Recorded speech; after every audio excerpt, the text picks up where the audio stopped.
Hello, everybody. Welcome Welcome back. back to another glorious session. My name is Icarix, and this is Kunagusis. And believe it or not, this is actually our second take for the day. Yeah, so we have made peace with Parthia, turning them into our satrapy. Not for very long, spoiler alert. But yes, we have turned the Parthians into a satrap. Well, that's just dandy, I have to say. Well, yes, I don't want to occupy all their lands directly. No, of course not. That'd be just too greedy.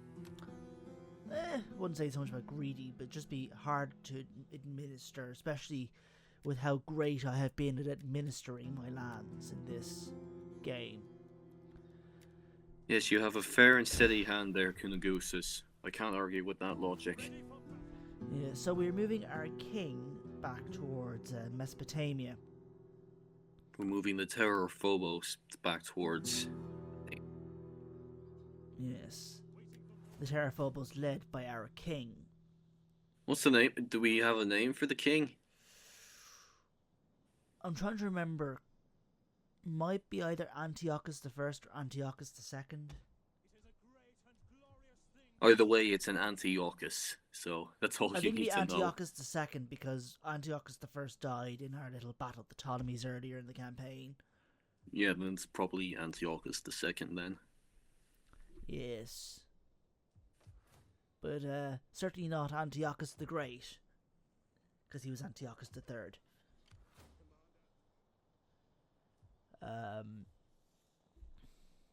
But yes, and removing the centaurs also back. They're taking attrition at the moment.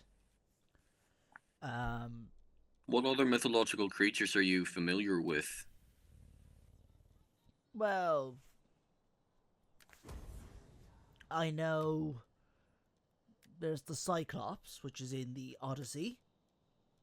Mm-hmm. That's his own story where the Cyclops was eating Odysseus' crew. And one of those little cunning tricks of Odysseus, I think Odysseus wounded him. I can't recall the full context here, but basically Odysseus had stated earlier that his name was Nobody. And so when he injured the Cyclops, as he's moaning in pain, the other Cyclopses are coming going, here, what's up? What's wrong with you? And he says, oh, nobody's hurting me. So they just shrug their shoulders and leave him alone. Because the whole thing about Odysseus, he's kind of a bit of a wily trickster sort of fellow. Cunning man.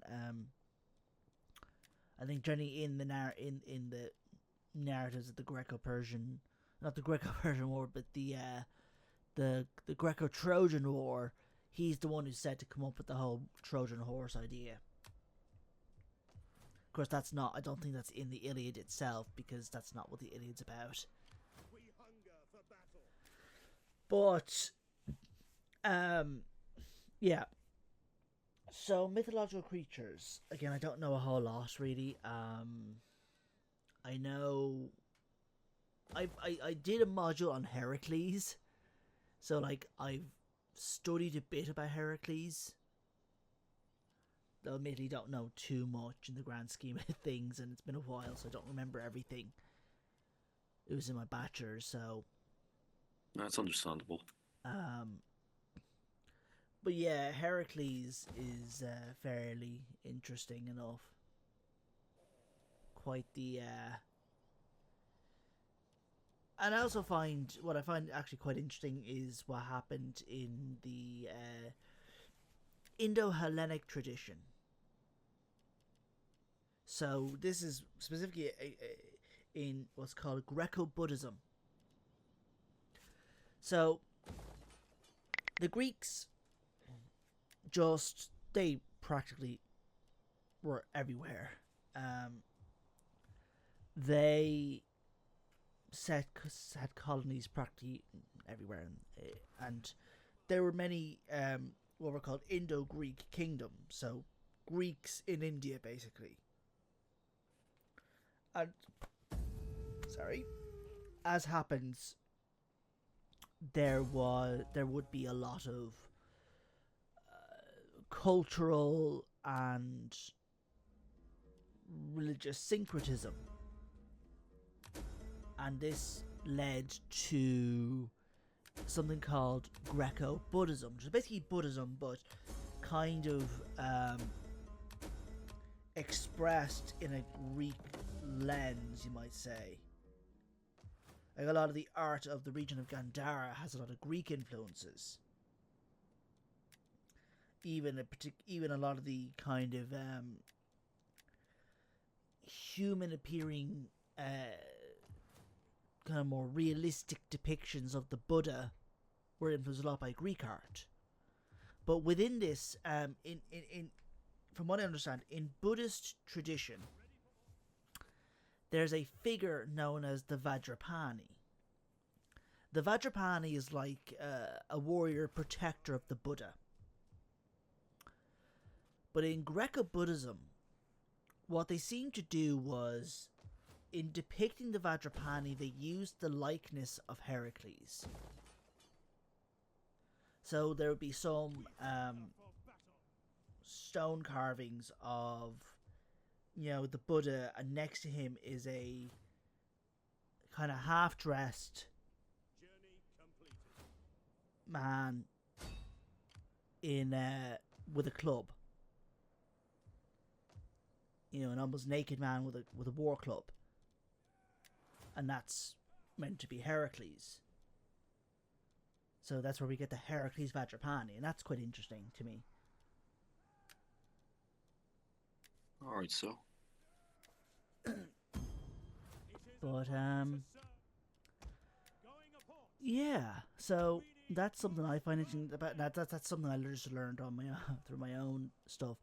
Cam from the DEI team actually did a video talking about this, which is how I first learned about it. No. Because he has his own channel. It's a very small channel. It's called History is Awesome. It used to just be called, I don't know, Cam or something. And he did a video that did the samurai worship Heracles. Did they? Well, the plain and simple answer is his likeness was worshipped because the whole, not the actual guy. Because the whole Vajrapani thing. Because Buddhism was also entered in Japan. Makes sense, I suppose. So it morphed a bit and had a different appearance through China, I think. But essentially they would have, as he says, kind of worshipped this figure that is what we would recognize his roots lay with Heracles. But it is the Vajrapani. In a sense, it's the Heracles Vajrapani, but they probably just know it as the Vajrapani. It's a close enough approximation. Kind of. It's just that's the way it gets filtered in, and cultures kind of merge and filter things in. That's how a lot of it goes, even with religion. A lot of deities can be merged with other ones. We get this. Good examples I like to kind of highlight would be in places like Roman Gaul and Britain, we would find cults of deities like Apollo Maponos or Mars Caturix. So Apollo is a Greco-Roman god. Maponos is a Celtic god possibly of youth or something like that, which is similar features to Apollo. So they were kind of treated as the same. Sure, this kind of thing has just been going on for centuries, honestly. Like, religions are always sort of like changing their deities, their ideologies, and like there was always these different interpretations down the years. Even one thing is this, I've been lately watching a lot of Dan McClellan, which I find very interesting. But even when we get to so of course we are both, well, I know I'm an atheist myself, and I think you're fairly irreligious to some extent. I'm an agnostic atheist, let's just say. So you're an atheist like myself then. because we haven't talked religion much, and I know we brought it on the same page with those things. So, but yeah, so, but we are of course from Ireland, which is traditionally very Catholic, very Christian. And more of my focus here is on Christianity. It's quite interesting. The God of Christianity is ultimately the same God as what's from Judaism, Yahweh. Or as Dan McClellan likes to refer to him as Adonai. That's just that's for reasons of respectfulness towards people who may not like referring to Yahweh by his name. But what's interesting is, and to make sure this isn't Dr. Justin Sledge, Esoterica I'm going by here, but so Yahweh is thought to be some kind of a storm war deity whose origins are unknown, just kind of emerged and spread into Israel. He's also, isn't he also known as like one of the cruelest gods there, or is like at least very, very judgmental? Well, again, the point here, though, at least, is that this is a warrior storm deity that entered into the pantheon of the early Israelites. And when he came into the pantheon, he syncretized or merged with the god El. El just means God. But he was this main chief deity, as far as I understand, or important deity in the Israelite pantheon. So, as Dr. Justin Sledge kind of put it, if you think of God in the kind of almost grandfatherly or paternal way, you know, we might think of how Michelangelo and Michelangelo in the Sistine Chapel has that bearded figure who's probably the basis of how we imagine God to be. But that sort of idea of that wiser, older man, fatherly or grandfatherly, that is basically El. Okay. And those features are what we are associated with El. But Yahweh came in and merged with El. So you're kind of treated as the same God. And interesting, with this merger though, came El's consort, Asherah. So there are inscriptions from, like, I'm not sure exactly when, probably the 8th and 9th century BCE, that say stuff like Yahweh, like I think Yahweh of Samaria and his Asherah. There's even this I think it was a clay pot or clay jar that has two deities depicted side by side, and this inscription would say Yahweh and his Asherah. So it seems, the evidence suggests that Yahweh at this early stage had a consort, the goddess Asherah. And this is probably because of the syncretism with El. And over time, though, that eventually ceased to be. Asherah was eventually kind of demonized. This seems to be down to religious reforms by the King Josiah around, I think, the 7th century BCE, from what Dan McClellan is saying. Basically, I think also centralizing the cult of Yahweh into Jerusalem, which meant kind of the exclusive worship of Yahweh and nothing but Yahweh.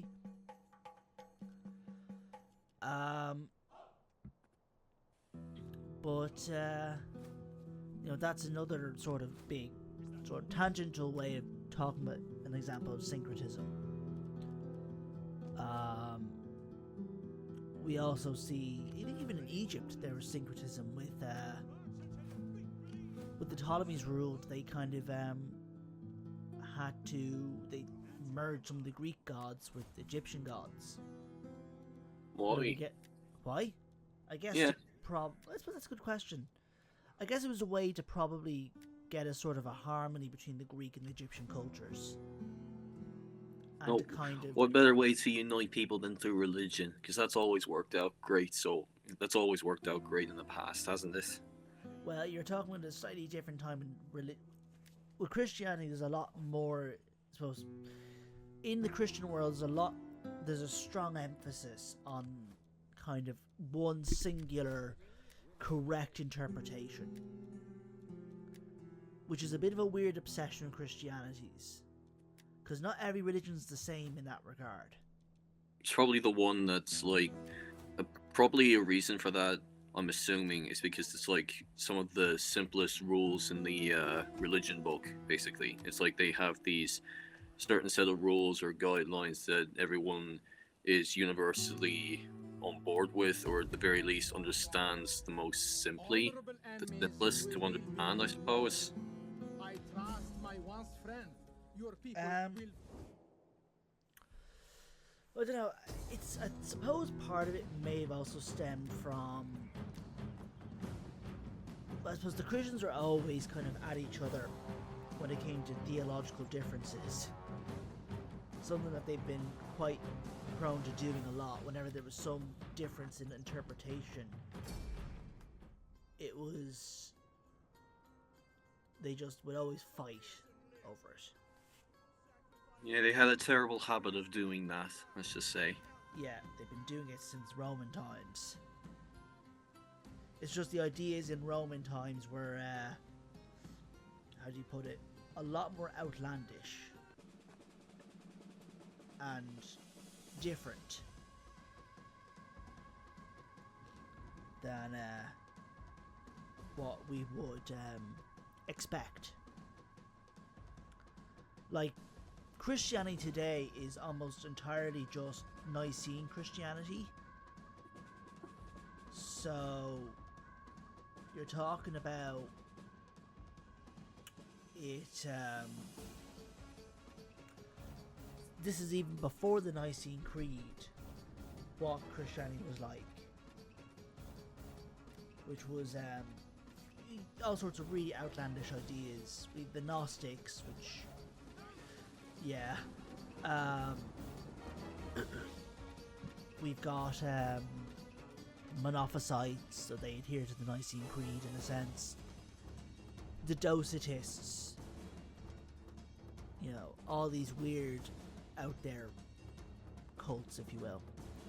But anyways, I think the god Serapis was kind of a hybrid of some of the Greek and Egyptian gods. I know you get you'll have in Rome too, for example, if you play as Egypt, you'll get temples to like Ammon Zeus or Zeus Ammon, because Ammon is an Egyptian god, Zeus is a Greek god. But the Romans had their own syncretism with even just the way they kind of interpreted their gods once they got exposed to the Greek gods. Their religion was influenced by the Greek religion. The Romans kind of had this attitude of any god that outsiders are worshipping, they're just the same gods as they worship. They've just got different names and maybe different properties. They just have to get all defensive with it, basically. It just meant that the Romans kind of saw no problem with, say, worship. The Romans didn't really have an issue with somebody who worshipped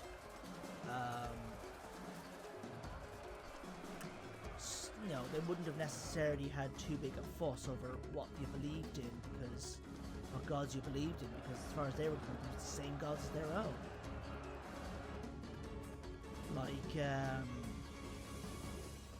I think it's that idea, but that's why we get the kind of interpretatio romana. Whenever they start talking about what foreign peoples worship, they sort of often give it in kind of Roman language. They use the Roman god names referring to them.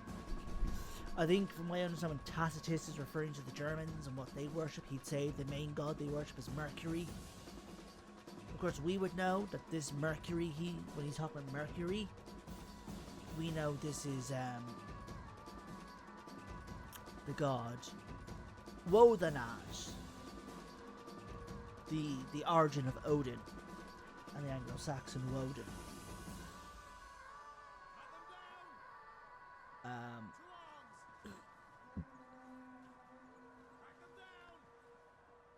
Yeah, just noticing this weird pause here. Seemed like I wasn't bothering with moving around for a while. Might have been distracted. You might have been busy strategizing there. Anyway, Probably. we should probably talk about what's going on in here. Yeah, I suppose we should. So, one of our settlements is being attacked by 2 Armenian armies. One small, one full stack. I'm presuming a full stack. It's a nice choke point battle in the settlement. We've got a nice area where we're able to kind of hold our ground and cover all bases. So the See one of our forces there hoping to get we're moving our cavalry out. get the jump on our enemies there. Yes, we're moving out our cavalry to function as the anvil, the hammer to our anvil. To pick off any enemy cavalry or ranged troops. Hit the rear of, serve as said hammer to our anvil. So who's on our side specifically? It's just Greek garrison troops. Greek garrison troops. So, okay. Greek hoplites, native militia, they're called, are basically just like hoplite style troops. And Greek cavalry with some archers. Garrison units aren't very special in DEI. Why not? Well, I suppose it's down to a couple of things. I suppose I had to kind of create a vague-ish, sort of generic garrison troops because they couldn't affect them through reforms. Scripting limitations means they can't be changed through reforms. Oh. So who can be changed through reforms? Regular army units. Okay. That means a garrison units can't. Because they're not part of the regular army? Kind of, it's just the way it is. Units attached to a garrison, they're part of a garrison, just where scripting limitations can't seem to be affected by reforms. So, they're not. So I guess that's probably why they create these more blander, generic-y types. Sure, that's one way you could describe them. But it's what we don't want, like, overpowered garrisons. No, that makes sense. But yeah, I know there's this mod, he was a consul of Rome, which among its changes you can change the look of the Roman garrison. You have different submods that changes how Romans and garrison units look per the different reforms. But that's just a reskin to make them look different, and that's nice. Flavor, I haven't tried it out yet. Do you think you ever will? Well, probably when we start actually fighting Rome, I might start using it. And in a Rome campaign, future Rome campaign, we'll be probably using that mod. Guess we'll just have to see how it pans out. Yes, as I say again, this series is taking a long time to work on. It's still not finished. And after that, I've said before that I probably might play around with some Warhammer 3. Speaking of which, patch 5.2 is apparently coming soon. Yeah? CA have told us what to expect to some extent. It looks very promising. Have they given like a proper release date yet? No, I don't think they did. I think they just kind of gave a dev diary sort of thing, and said, here's some major features we're going to include in this update. Like a rework of chaos cults, a kind of a special mechanic for the dwarf that's like it's like almost Undercities in a way, similar to Skaven Undercities, except it's a way, I guess, the idea of instead of just having to constantly expand and get more territory, you could probably fight more defensively. build up what you have or create more foundations. So like you're going underground in a sense, more buildings, special buildings underground in a sense. Is the rough gist of it. It's interesting stuff, but I think also people are excited for the Chaos Cult reworks because they are always seem to be underwhelming. Why are they usually underwhelming? Just there's not much to them really. A couple of buildings with a couple of passive effects. So it's kind of just bland. High corruption. Just I guess there's just not much flavour to it. It's kind of bland, not really important. Like if you play as Chaos factions, like I played as Khorne, I played as a little bit of all of them really. I've dabbled a bit in Slaanesh. I had quite a bit of fun as Scarbrand for Khorne. I've dabbled tiny bits of Kairos, not much, and I tried to change a little bit.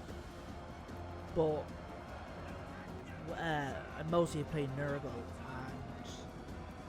and the cults, I've got a feel for how the cults are in Nurgle. It's not much you do with it. It's just one building gives like a certain amount of infections per turn and a bit of income. And that's about it. You got like another building that does kind of the same thing, but if there's armies present, the effects are better. I don't know what one of the ones, and then the last one like creates a plague at the cost of the building itself, the cult building itself. So you destroy the cult's building in a sense, and you get a plague. Which I never bothered doing because I like to keep the cult and the cultists fuck all. But yeah, I think Slaanesh had a little more they could do with the cults. Not much more, I don't think. Yeah. That's just about the extent of it, honestly. Yeah, kind of. So I haven't really looked too closely because I think one thing people hope for is if we get Eager Van Horstman for Siege. He's a popular character in the Warhammer story, from what I understand. He's this, to put simply, he was a light wizard who was actually a chaos cultist. Not just any chaos cultist, the head of the Cabal. Who's like the guy. Yeah, the Siege cult master in a sense. And the thing was, he wasn't just also a light wizard, he was head of the College of Light Magic. And the Light College of Magic, this is in the Empire, is like as anti-chaos as you can get, in a sense. They're like almost the farthest thing from being chaos-like. They're often the ones going the way to banish demons, from my understanding. So you're talking about the guy who's part of a College of Magic that's as far from chaos as you could get, is not just a chaos worshipper, he's the head honcho of a big collection of cults, and no one really knew anything. You know, people didn't really know. He was very good at hiding it. People might have suspected something, but they didn't have anything concrete. Why did he feel the need to keep it so secretive? Because chaos is kind of like the big bad of the Warhammer world. So the forces of order, like the Empire, will absolutely not tolerate whatsoever any chaos worshipper. Echoed Hellbrass, a promising young knight of the Empire, got a little bit kind of roped into a Siege cult, probably not fully knowing what it was. And once it got out that he was involved, they were immediately after him. The Empire authorities were after him. So even just like a mild affiliation would be enough to he got pretty high up in this cult. And he wasn't somebody who was like evil, trying to enrich himself or cause chaos or whatever. He just wanted change and felt things weren't right. in the Empire. So he was a guy with good intentions. But he joined the Zinj cult, and then he got exposed for being in a cult, Chaos cult. Or the road to hell is paved with good intentions, Indeed. as they say. Yes. And he goes on his own journey and becomes a dedicated warrior of Zinj. So, chaos is absolutely not tolerated by the forces of order. And especially a guy who's in the light college, the whole magic is like a gateway into chaos. And that's why It kind of reminds me of that. It kind of reminds me of how chaos works in the Witcher universe. They always go on about how like magic is chaos, and you have to have like massive control over chaos. So you have to have control over chaos itself, which is like a massive thing to do, and it's why I believe magic is somewhat frowned upon in that universe. So it kind of reminds me of so that. I suppose like in Warhammer, magic isn't. That's where I think place for people of order who do magic tend to regulate it very strictly. So, whereas like in the Witcher universe, it's only regulated to like like mages, people who are somewhat in control of it, but not really. Anybody who has an affinity for the winds of magic, they go into the colleges of magic, a regulated institution to learn how to just stick to that area of magic they're good at. Don't do anything too crazy. You know, the Bretonians typically, any girls with the potential for magic, they're taken to be damsels and go through sort of a training. And any boys with the potential for magic, they're just not welcome. So it's a girls only sort of thing.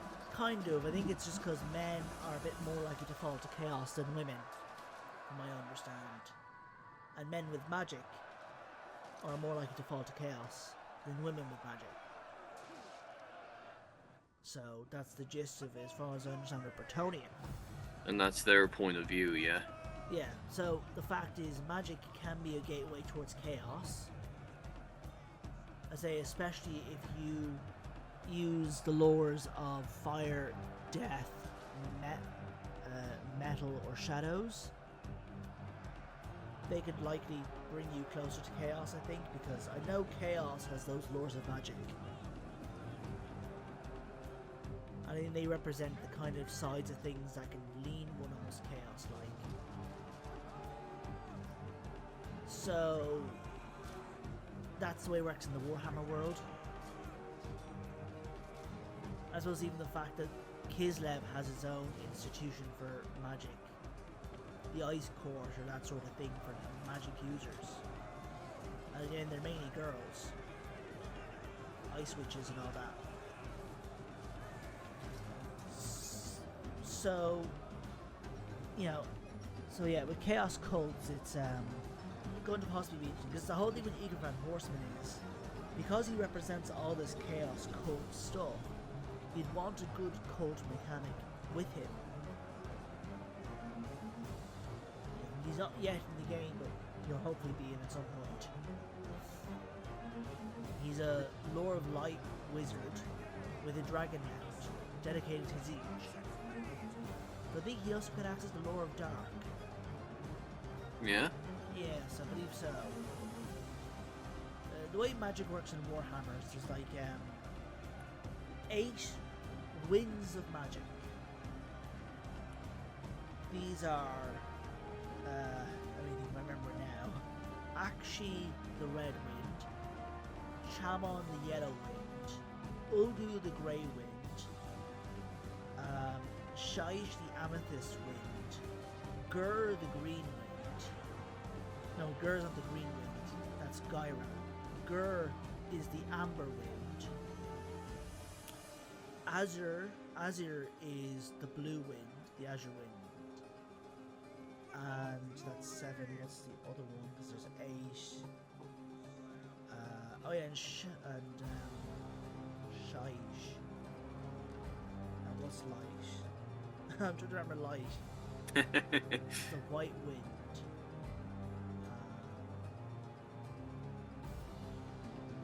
Damn, I don't remember it on the top of my head now. You'll get it eventually. Yeah. See, like, because you've light magic, and they're the 8 kind of winds of magic. Now, of course, there's a lot more variance to it, but that's the gist of it. I think all of them mixed together in a good way is called Chaos, which is the lore of which is high magic, and then they kind of mix in a bad way. It's called Dar, which is dark magic.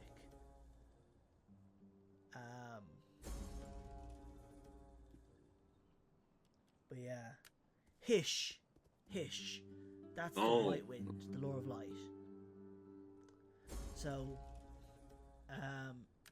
Akshi is the lore of fire, Chamon's the lore of metal,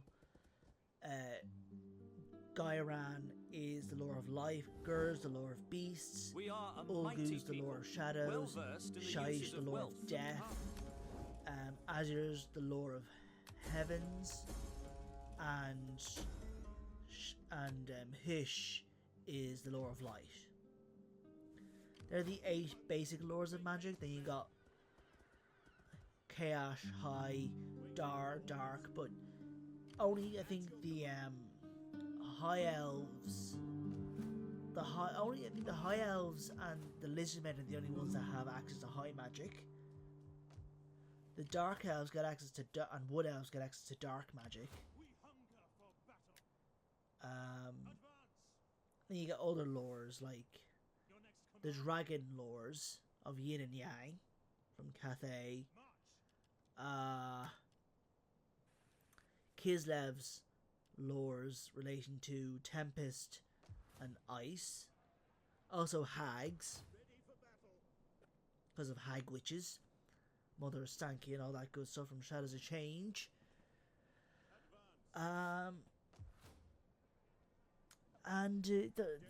Then you got the different Skaven lores, and Greenskins had their lores, and you have the Chaos God lores, which I'm a big fan of. Well, big fan of 2 of the 3 Chaos Gods lores of magic. I don't care much for the lore of Sinesh. Not a bad lore, it just doesn't interest me very much. You can only go so far. Kind of. I guess I just don't hold the strongest interest in Sinesh anyways. They're just kind of bland to you. Not bland, just not to my personal taste. Fair enough. I know Nathan from the Great Book of Grudges is a big Sinesh fanboy, but Sinesh seems to be the least popular of the Chaos Gods. But anyways, we'll probably have to wrap this up soon. We are having a war with Kataban, which was an ally of ours, because I think they attacked an ally of ours. So we are on a war to subjugate them. War is inevitable. Well, yeah, what can you do? This game is called Total War. So yes, indeed. But yes, until next time, dear viewers, stay safe. Be sure to leave a comment, like, and subscribe. And as always, we will see you all when we see you all. Yes, indeed, such profound words.